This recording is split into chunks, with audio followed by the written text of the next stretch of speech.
மக்களை பாவத்திலிருந்தும் அலகையின் பிடியிலிருந்தும், அதாவது பிசாசின் பிடியிலிருந்தும், மார்க்கு 1 21-28 வரை செல்லரித்து போன வழிபாட்டு சட்டங்களிலிருந்தும், மத்தேயு 6 அடக்குமுறை சட்டங்களிலிருந்தும், மத்தேயு 11 28 30 23 4 சமூக ஒடுக்கத்திலிருந்தும், லூக்கா 19 1-10 வரை உள்ள வசனங்களிலும், வழிபாட்டு தீட்டிலிருந்தும், மார்க்கு 1 40-45 வரை உள்ள வசனங்கள், மனநோய் உளைச்சலிருந்தும், மார்க்கு 5 1-21 வரை உள்ள வசனங்கள், விடுதலை பெற வைப்பதே தனது இறையாட்சி இலட்சியமாக கொண்டிருந்தார் என்பது உண்மை.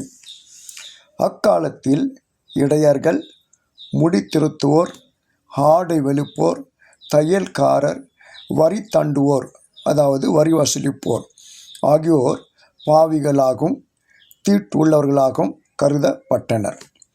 அவர்களோடு அமர்ந்து சமபந்தி உண்டார் இயேசு. ஏழைகளை, மாற்றுத்திறனாளிகளை, மன நோயாளிகளை, பார்வையற்றவர்களை, உடல் நோயாளிகளை யூதர்கள் ஒதுக்கி வைத்தனர். ஆனால் இவர்களுக்கு இறையாட்சி பணியில் பகிர்வில் இடம் உண்டு என்றார் லூக்கா 14:13. சமுதாயத்தில் மிக சிறியராகிய ஒடுக்கப்பட்டோர், ஓர கட்டப்பட்டோர் போன்ற விளிம்பு நிலையில் உள்ளவர்களுக்கு இறையாட்சியில் முன்னுரிமை என்றார் இயேசு. ஆக இயேசு அனைவருக்கும் மீட்பு, விடுதலை, வாழ்வு என்ற இறையாட்சி இலட்சியத்தை கொண்டிருந்தார். அதனை தன் பணி வாழ்வில் நிறைவேற்றினார்.